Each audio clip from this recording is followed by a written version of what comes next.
You're back? Nice. I'm back too. Welcome back to Me Teach Guitar. This is not my backyard anymore. All right, couple things. 10 more minutes on tuning. Everybody on board with that? Okay. No, I'm not going to do that. Today, I'm going to show you your first chord and how to read a chord diagram. We'll get to that in a minute.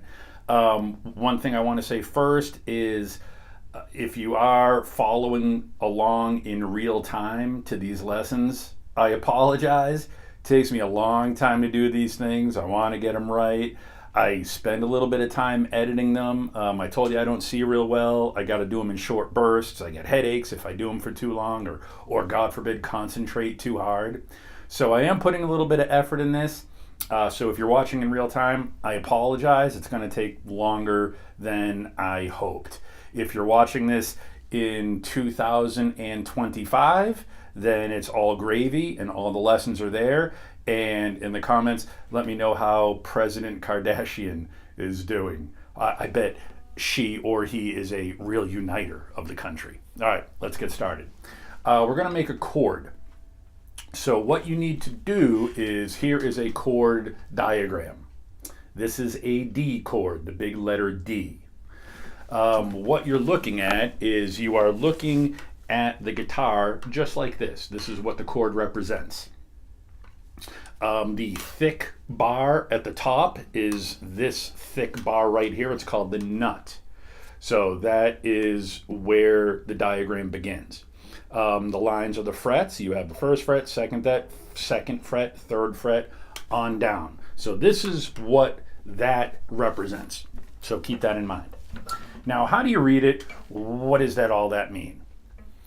I'm not going to get into what a chord actually consists of yet. I just want you to learn your first chord, so you just got to go with me on this. Excuse me. So the top string, the low E, you'll see there is an X at the top of it. It means it does not get played. You should never be hitting that top string when you play this D chord. The next string down, it's the fifth string technically, has a 0 or an O on top of it. That stands for open or 0 frets. So you will be playing that string clean or open, if you remember from my tuning lesson last time. The next string down, Eddie 8 Dynamite, the D string is also open. Now is when the fun comes in. So you see the little squares with the numbers inside. Those squares represent your fingers, and the numbers represent what finger? So if you look down to the G string, the fourth string from the top, you'll see a black square with the number 1 in it. That means your first finger goes on that fourth string from the top on the second fret, 1, 2. Now, let's talk about how we're going to fret for a minute, how we're going to fret these notes. When you play a note on the fretboard, you do not want to press on the fret. You do not want to be on that vertical line. In the diagram, it's a horizontal line. Go with it. You want to be just behind it, somewhere from the middle to 3/4 of the way inside that fret. Because if I want to play where that first finger square is, if I'm going to play that on the fret, this is what it's going to sound like. It sounds muffled. The string doesn't ring out. But if I play just behind it and press down on it, I'm pinching between my thumb and that string. You want your thumb somewhere between halfway up the neck to 3/4 of the way up the neck. You don't want your thumb hanging over. You don't want your thumb underneath. You want your thumb in pinching position. So I'm going to pinch down forcefully on that G string. Hear how it's nice and clean, how it rings out? That's how you need to play all of your notes. Now, same thing when you play it just behind the fret or in the middle, you have to press down with some force, because if I'm just barely touching the string again, you're muting the string, you're muffling it. So I'm going to play this string varying how hard I'm pressing down. You'll see. Here we go.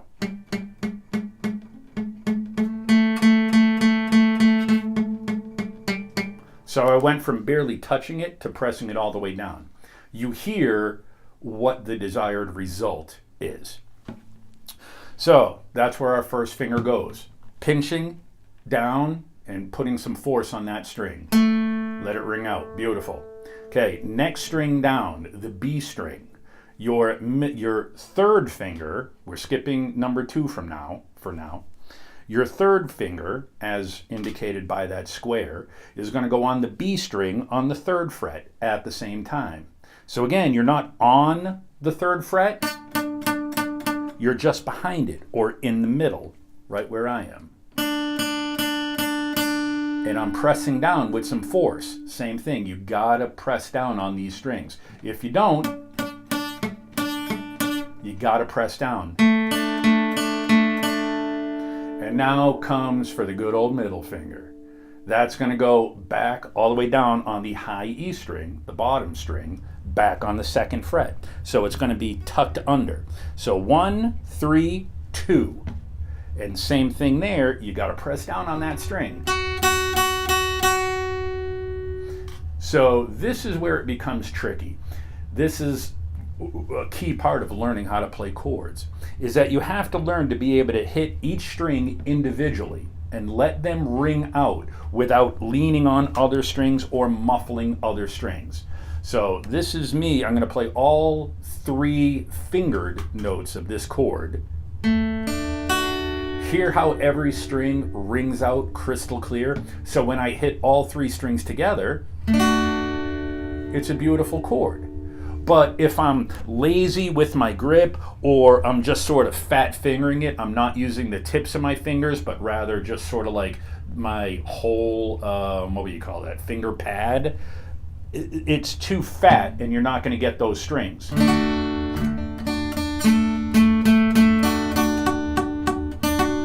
So you want to sort of use not the very tips where your fingernail is, but you want to get in the habit of just sort of using the very top of that finger pad and being able to hit each string individually and let them ring out.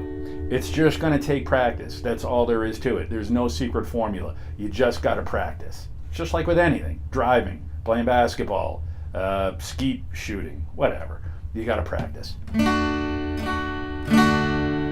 Now, going back to those open strings, the A and the D strings, you want, since those are open, you want to play them all together. You don't want to hit that first string with the X. That means you don't play it. But all these notes are part of the D chord. If you get lazy, you can just play the bottom 3 strings. Or maybe the bottom 4 strings. But you want to get in the habit of just holding all those notes down cleanly. That's all. It's just going to take practice. You got to get your fingers situated. You can see that my first finger even goes further back on the fret to allow room for my middle finger down at the bottom to get in there. So I'm not playing right behind it. I'm almost playing at the beginning of the fret. Does that make sense? All right. That's what the diagram represents. You can do a Google search and you will see all sorts of chord charts with every imaginable guitar chord out there and the fingerings. They are all going to look similar to what this diagram looks like. Most of them will have dots instead of circles, but since I made this myself, it was just easier to make a square. I'm sorry. All the other chord diagrams will have a circle instead of a square. I don't know what I just said. I did squares here just because it was easier for me, and I made this. Very nice, right? Like a 2nd grade art project. But do a Google search for guitar chord chart, and you'll see them all there. Practice on your own. We'll go over a couple more chords next time, but work on this D chord and just get those fingerings down. Get your fingers comfortable pressing down on the strings. Get your thumb in the back of the guitar where it needs to be.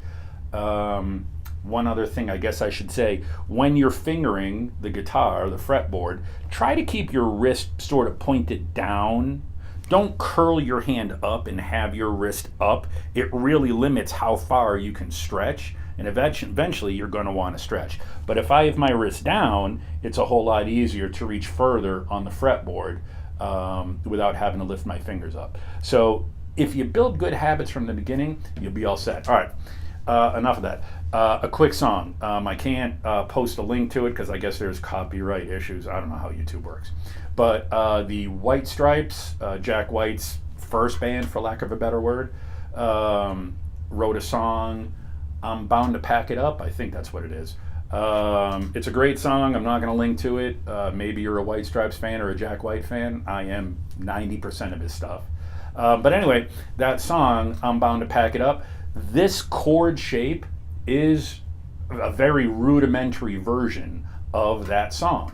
If you listen to it, you'll see what I'm saying. There's more flourishes and obviously more notes and instruments added. But all you're doing is keeping that D shape, and instead of just starting on the 2nd fret, you're going to play the 2nd fret, you're going to take that same shape and move up to the 5th fret, and then you're going to move up to the 7th fret, the same shape. You're just lifting up your fingers and sliding them up the string and then back down. So this is basically what the song sounds like.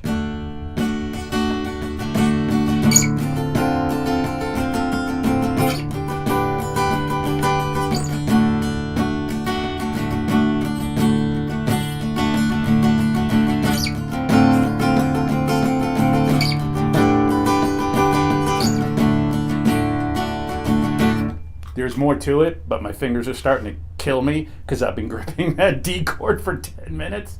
All right, there's lesson 2. Appreciate it. See you next time.